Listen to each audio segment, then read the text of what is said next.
All right, we got to hear it. Oh, no. We need to hear it. Come on, if you do it, I'll do it. 3, 2, 1. Hello, everybody. Welcome back to Board Game Buzz today. My name is Carly. And I'm Kim. And today we're going to be reviewing the 1 to 5 player game Flock Together from Sea Cow Games.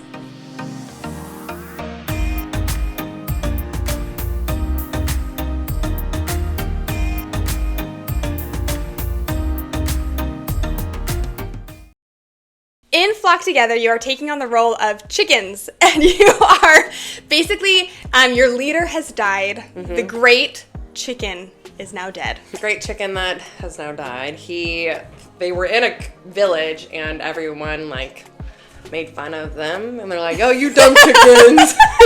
Make fun of them, you dumb chickens. And he's like, you know what, I'm going to prove you all wrong, and he sets out, and all the chickens go with him, and they leave the village, and they create their own community. Now he's going to die, and he's passing on the whatever you call it, the baton. The chicken baton to the rest of the chickens. Special 11 chicks. They have to survive for a year to prove that they can do it, essentially. Before we share our thoughts on this game, though, we're going to give you a really general overview of how this game plays, and then we'll come back here and share our thoughts on Flock Together. Flock Together is a cooperative game where each player will take on the role of a unique chicken and works together to defeat all of the invading predators. You win the game if you're able to fulfill both of these conditions before the 3rd season ends, defeating all 4 predators, and every member of your team has to be alive when the final predator is defeated. Your flock will lose if any one of these conditions is met. If at any point all the players are dead, if the 3rd season concludes before all the predators have been defeated, and if one or more players is dead when the final predator is defeated. Players will select the chickens that they want to be playing as, and they will set up their personal player board accordingly. Flock Together takes place over 3 seasons, spring, summer, and fall, with each season lasting 7 days. The weather vane token is used to help keep track of your progress. 1 day consists of every player taking their turn, then discarding a grub card from either the inside or outside of the coop. After this, the players move the weather vane token to the next day, and play continues with the first player beginning another turn. Before days 1, 3, and 6 of every season, an egg exchange will occur and a weather card will be revealed. Egg exchanges allow players to exchange eggs for food, while the weather card that will be revealed will change that condition and some of the terms that might be occurring on that particular round. Moving on to turn structure, your turn consists of 2 parts. First is production, and then you will take 2 actions. Starting with production, at the beginning of your turn, every player has 1 free ability that they're able to do. As a chick, that ability is receiving 1 free food from the supply. After leveling up, it changes to rolling a dice to see if you have the chance to receive an egg. After concluding the production phase, you now move on to your 2 actions that you are able to take. There are 8 possible actions that you can take, which are all listed on the bottom of your player board. The interesting part about these actions is that some of them can only be activated when you're on particular locations. Moving, drawing bonus cards, and attacking can be done anywhere. However, laying eggs, healing, and brooding have to be done within the coop, and eating and foraging have to be done outside of the coop. These actions are pretty self-explanatory. Moving allows you to move. Attacking allows you to attack. Foraging allows you to gain food. A couple of them do some interesting things, such as brooding that allows you to pay an egg to revive another character who may have been killed on a past turn. Or eating, which allows you to eat the food tokens that you have collected in order to upgrade your chicken. Now, the point of the game is to attack the predators on the board, and you do this primarily with the attack action. If you are inside the coop, you may attack an inside grub. If you are outside, you may attack a predator in your same location or the outside grub. It costs 1 food per strength of your attack. Predators and grub have different attack conditions that are either resolved before or after an attack. In general, you deal your damage to the predator or grub, and then you receive the damage listed on the card. Play will keep going round and round while players will be taking their 2 actions trying to defeat the predators that are on the board. Players can also fight grubs, which is not necessary, but it can help enhance your strategy and complement your player powers by collecting the abilities that the grubs offer you. When a predator is defeated, the player who dealt the final blow will take possession of the predator book. You flip it to the last page to see what loot the predator has left behind. Some items are single use, some are multi-use, and others are permanent upgrades that really help benefit your chickens. The end of every season, every predator who was not defeated actually upgrades. They become stronger and even receive more health back. The fourth predator is the boss predator. This predator remains face down and unknown until the last regular predator is defeated. When revealing the boss predator, always open the predator book to the third and final predator form and increase the health multiplier by 3. If you are able to successfully defeat all 4 predators and every member around the table is alive by the end of the 3rd season, then you win the game. I hope that overview gives you a really general idea of how this game plays. Well, I wanted to kind of kick this off and just start by talking about the components of this game. Honestly, 10 out of 10 for components. Yep, production, Everything about this production is top notch. My favorite part though are these flip books that come for not only the chickens that you're gonna be playing as, but also the characters. Yeah. And when you level up, it makes it so nice and easy to read. And then you just simply flip the page and then all the characters are leveled up. I love how in the chickens you can see all of your future abilities too. So you kind of know what you're working for. You're not like having to flip the book to like double check what abilities you're working for. The double layered, they feel like triple layered, but they're double layered. I know. Boards They're so nice. And this isn't even like a deluxe copy of the game. This is like what you get in at the retail copy of the game. I really liked these game trays. These are durable and they held up to bathing nice game trays. Yeah. So, I mean, everybody who's familiar with game trays will know what I'm talking about. Really great quality. They're sturdy. And then these dice. The dice. Okay, we need to take a second and talk about these dice. Insert close-up of I will insert some pictures because go explain what each of the faces mean. Oh, yeah. So the 6-sided is like the chicken face. Chicken face, yes. And then you have a wing. The 4 is the wing. The 3 on the other side of the 4 is another wing. The 5 is like the top of the chicken. And then the 2, perfect little feet. And then the 1 is like the butt.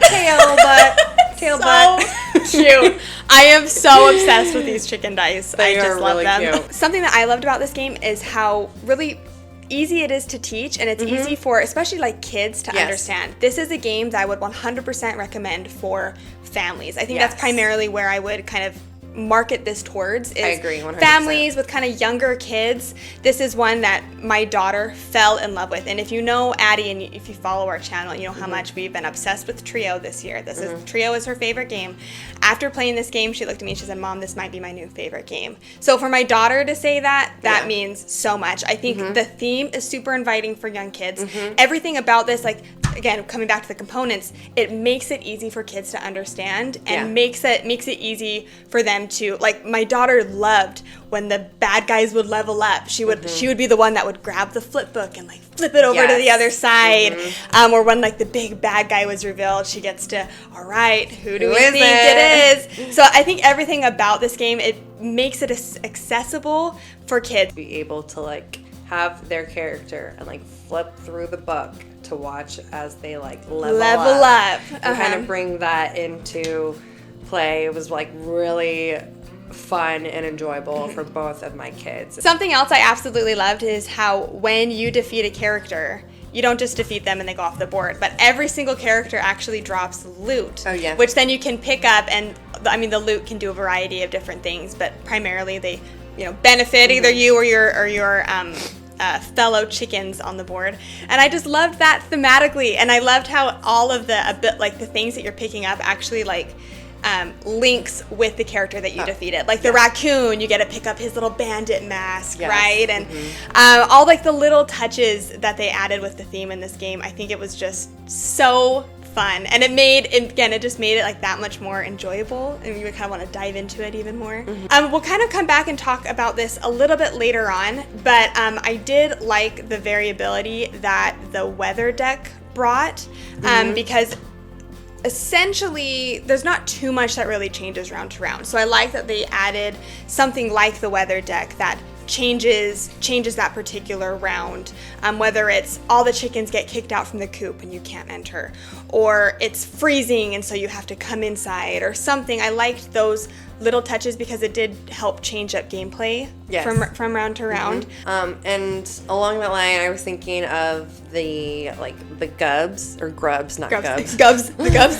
There's a card game called Gub that has bug-like things in it. So I was thinking. Anyways, I loved the grubs. The grubs, because that for me. So in the game that I played with my kids, we because I had not leveled up at all. So we just I fought and I sacrificed my character so we could defeat him. But then I also died, and then got a new chicken. Archie brought me back to life.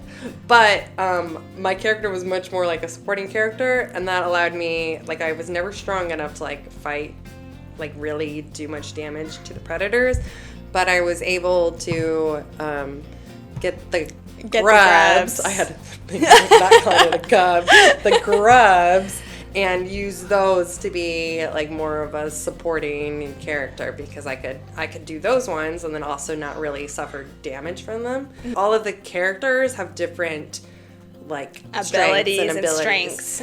So that is going to change up your strategy or how you play the game from game to game. I really enjoy that, or I really appreciated how at the back of the rulebook they had a whole section that allows you to adjust the difficulty. Yes. I love it when games do this because when I'm playing with my daughter, there are times where it is just really hard, and so it's nice so I can let us start off with a couple loot drops or something that allows us to kind of dive into the game, have it be a little bit easier, a little bit more attainable. Once you feel like you've mastered it, it could feel oh, well, that's it.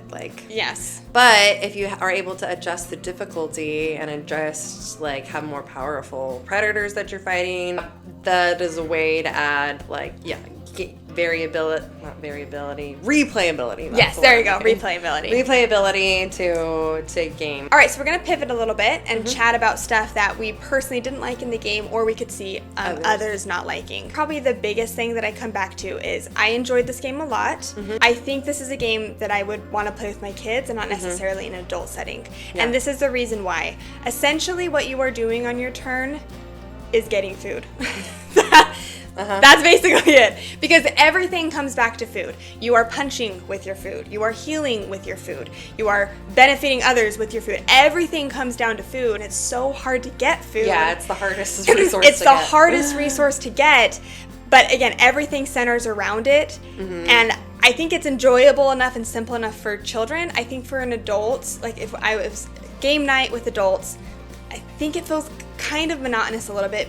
There's not a lot of depth to what you are doing. There's not a lot of strategy that you can really do for the most part. All of the other actions for the most part get stronger as you get stronger. Foraging, you can only ever just gain the one food, and I wish that also had the same kind of leveling up effect as everything else. And I actually in the game that I played with Archer and Shepherd, it was more advantageous for me in that with my ability, because I didn't really feel my strongest ability would make that much of a difference for the game. But it was more advantageous for me to just stay a chick, so I knew that I would be getting just one food every turn at least. Because and that's what sucks when you level up, because instead of getting a food, you instead roll the dice to see if you get an egg, which eventually the eggs transform into food anyway. So it's it's almost like you're holding off to getting food, and then all of a sudden you get a lot.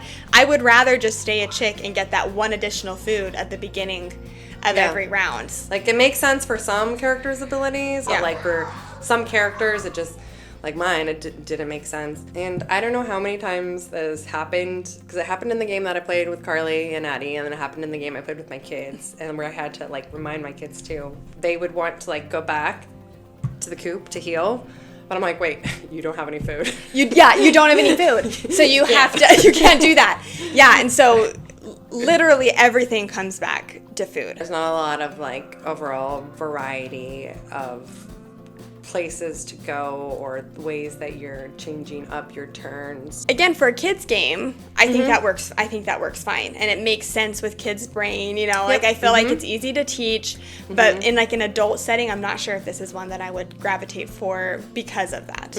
I feel like some of the characters are just better than others in terms of their abilities. Like I was looking at one of several of them. I'm like, okay, maybe it's fine to like not want to have bad weather, like to have no effect to the bad weather or whatnot. But there's ability, there's a high likelihood that doesn't even trigger or show up in the game. Yeah. So this next thing that I'm going to talk about, it definitely kind of comes back more to theming, but the way that my brain works with theming, I feel like this would have worked a little bit better, and I might just be talking for myself personally. I mentioned the weather deck before, and I do enjoy the weather deck. I like how there's a card that gets flipped over that changes everything for, you know, a handful of turns or whatnot. I really liked that. In my opinion, the way I would have changed that is instead of having it be a weather deck, I would have had it been a predator deck.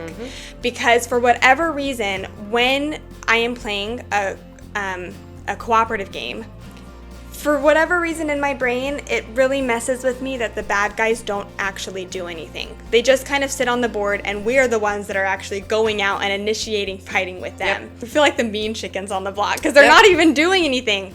So what I would have done instead is I would have everybody takes their turn, and then the predator deck would have flipped over and something would have happened. Whether that be misses, like all the predators are asleep so nothing happens, or something does happen, like whoever is on this particular location gets dealt 1 damage because this guy is, you know, or everybody has to flee the coop because the predators come in, or something like that. It would have made more sense in my brain because I kept forgetting. Another thing I kept forgetting is, for whatever reason, from round to round, I made up a house rule that whoever is the first player needs to go when it's their turn, so that I remember to move the little weather vane at the bottom. And then again, sometimes the weather will flip over, sometimes it doesn't.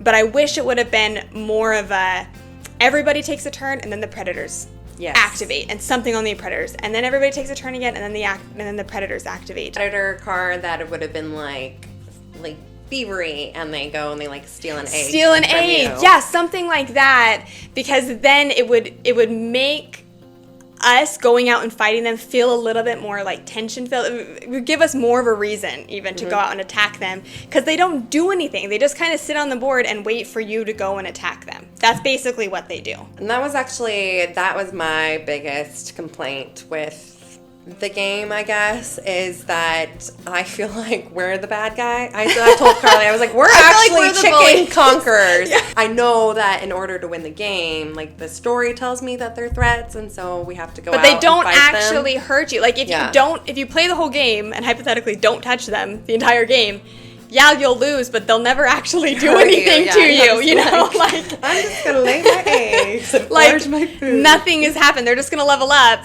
and then they just win because they're on the board. They don't even win because they hurt you. They just win because they're on the board. Yes. Sounds like you had that disconnect, I did. too. I did have that disconnect. That was the big, because especially for like a production level that feels so high in theme and like energy, and the artwork is so like, Andrew Bosley, we love your artwork. Yes, I want to feel like I'm fearing for my life as a chicken. I want the bad guys to feel alive. That's what I want. I want them to feel alive and real and a threat, and they're coming for us. They're coming for the eggs, or oh no, if next time this guy activates, he's gonna steal 2 of our eggs. We have to get him before that happens, so then I can keep those eggs, so then I can turn those eggs into food. It would just add a little bit more.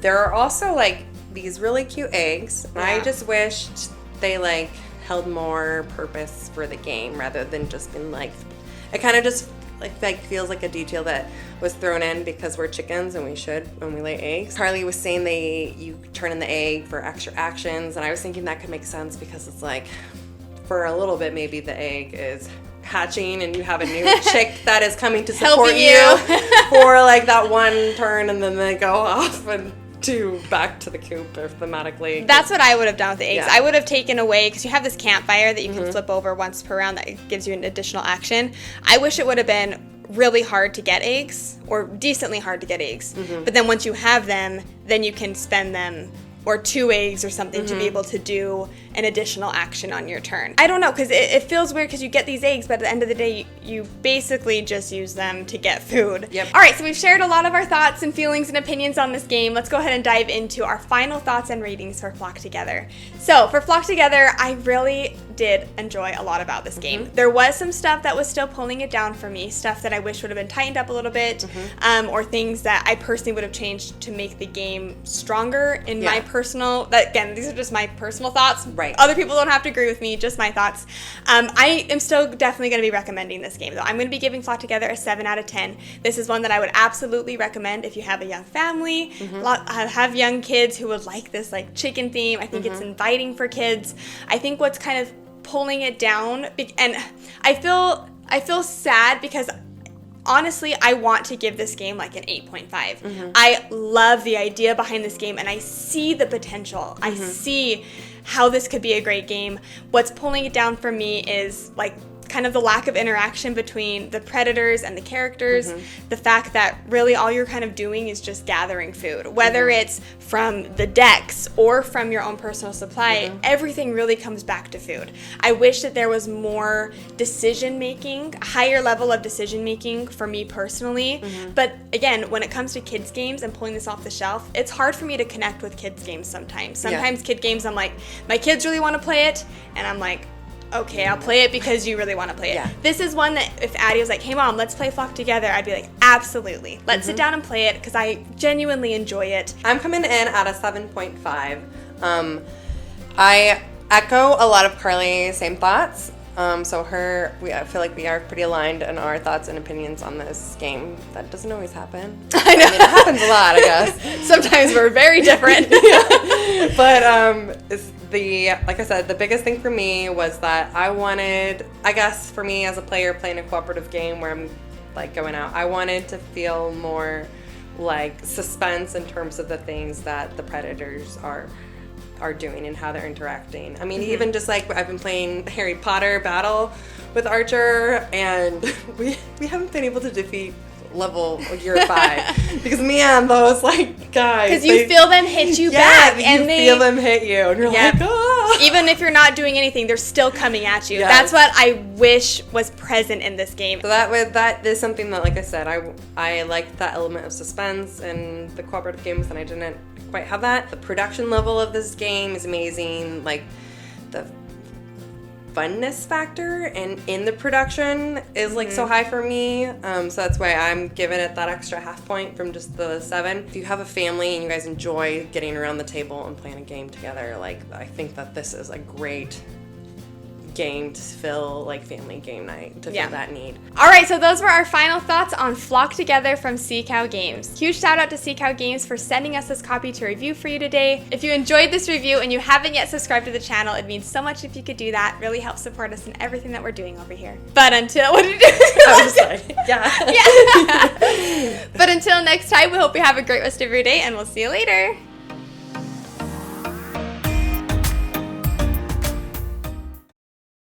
Boom. All right. Boom shakalaka. Yep. Every time. Shakalaka. And now I'm getting sweaty. I am like dying. I'm like, oh, we gotta turn on all the AC.